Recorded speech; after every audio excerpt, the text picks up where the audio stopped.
만약 여러분이 일시적으로 이웃과 완전히 다른 우주에 살고 있다고 한다면 어떨까요?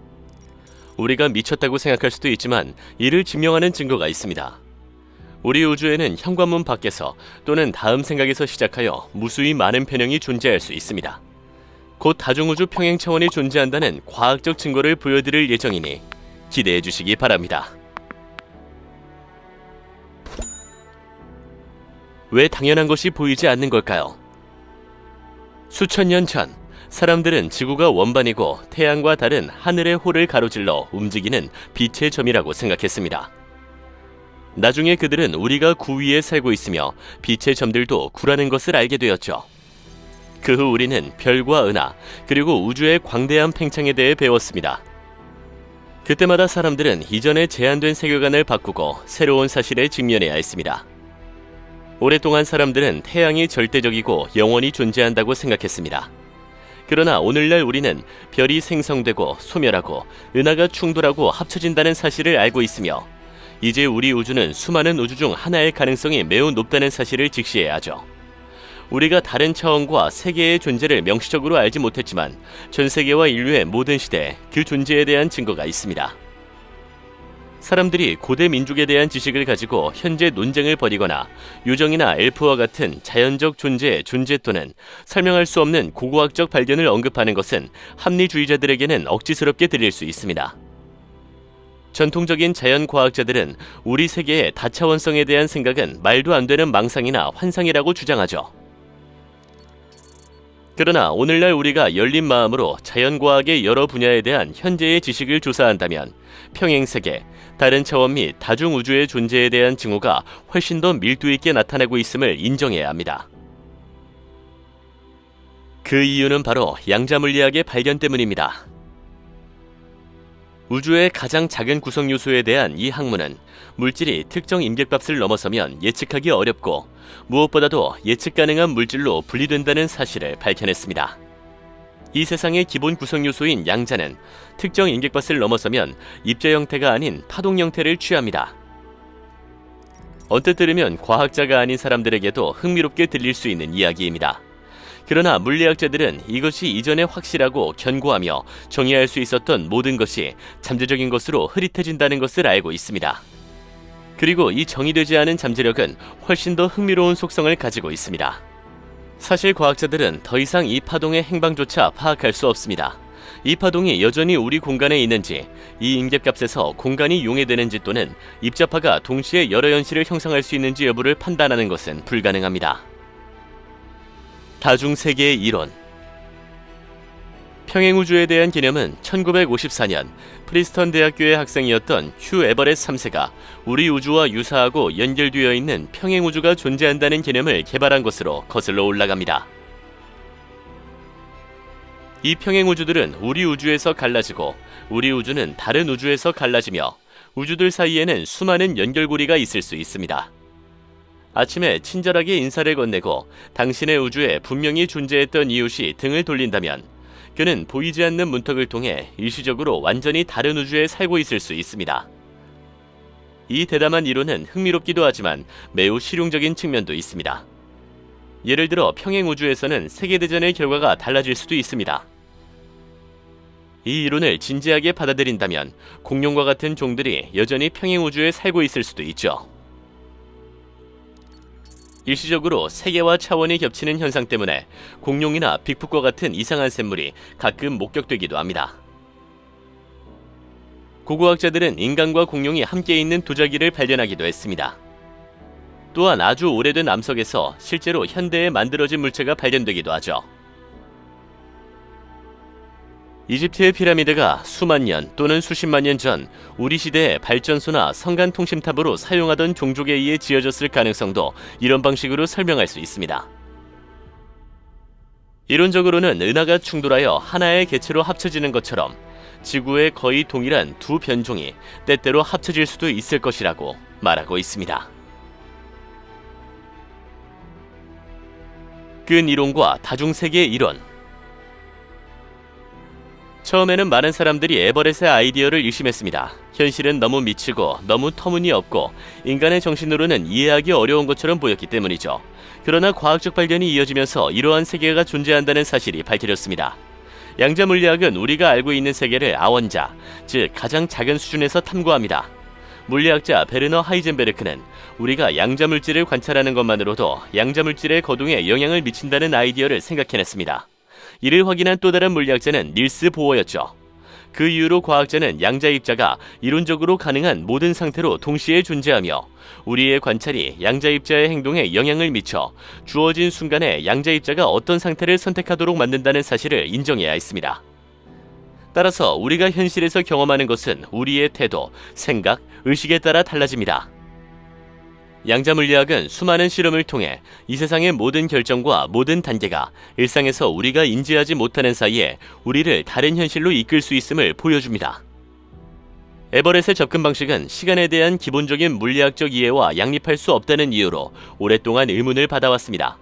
그러나 시간은 여전히 물리학에서 설명하기 어렵고 설명할 수 있는 차원이라는 사실을 인정해야 합니다. 양자 수준에서 시간과 공간은 의미를 잃고 무한한 시간과 공간으로 이어질 수 있습니다. 지금까지 물리학은 소우주의 양자 역학에 대한 지식을 거대 현상의 거시세계와 통합하는 데 큰 어려움을 겪었습니다. 끈 이론은 두 학문 사이의 간극을 메울 수 있으며 따라서 우리 세계를 전체적으로 설명할 수 있습니다. 끈 이론에서는 물질의 기본 구성 요소는 점 입자가 아니라 진동하는 작은 필라멘트 또는 끈이라고 가정합니다. 이 끈은 우리에게 익숙한 3차원의 공간과 1차원의 시간 이상의 공간에 존재합니다. 이것이 사실이라면 우리 세계는 최소 10개의 공간 차원으로 구성되어 있을 것입니다. 그렇다면 빅뱅은 어떨까? 에버렛의 다중세계 이론에 따르면 어떤 결정이 내려지거나 측정이 이루어질 때마다 우주는 여러 갈래로 나뉜다고 합니다. 각 분기는 가능한 결과 또는 현실을 나타내고 있죠. 즉, 가능한 모든 사건과 결정의 조합이 일어나는 무한히 많은 평행우주가 존재한다는 뜻입니다. 우리가 우주를 태초로 거슬러 올라갈 수 있다는 사실에 대해 오랫동안 반론이 제기되었지만 적어도 우리는 그럴 수 있다고 생각했습니다. 과학자들은 우주의 팽창을 관찰하면서 우주의 시작점인 빅뱅의 증거를 우연히 발견했습니다. 우주 배경 방사선을 측정한 결과 우주는 시작 직후 뜨겁고 밀도가 높은 수프였다는 사실이 밝혀졌습니다. 실제 빅뱅이 일어나기 전에는 아마도 과학적으로 제한된 범위에서만 설명할 수 있는 양자 변동이 존재했을 것입니다.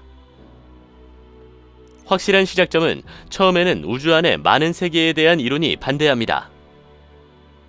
그러나 일부 모델 계산을 제외하고는 빅뱅에 대한 실제 증거는 거의 없었습니다.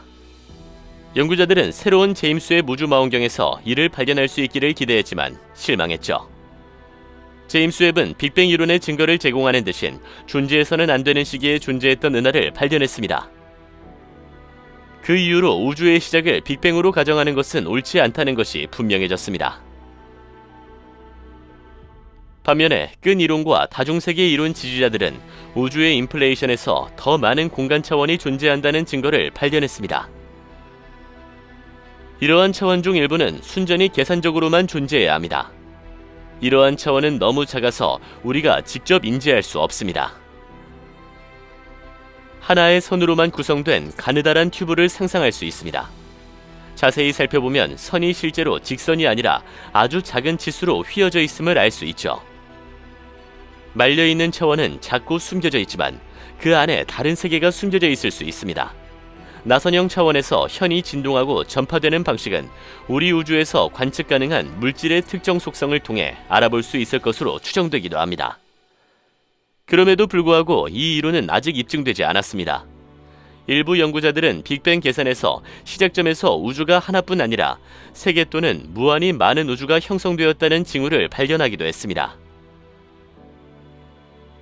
이러한 모델 중 일부는 다른 세계가 우리와 매우 다르다는 것을 예측하죠.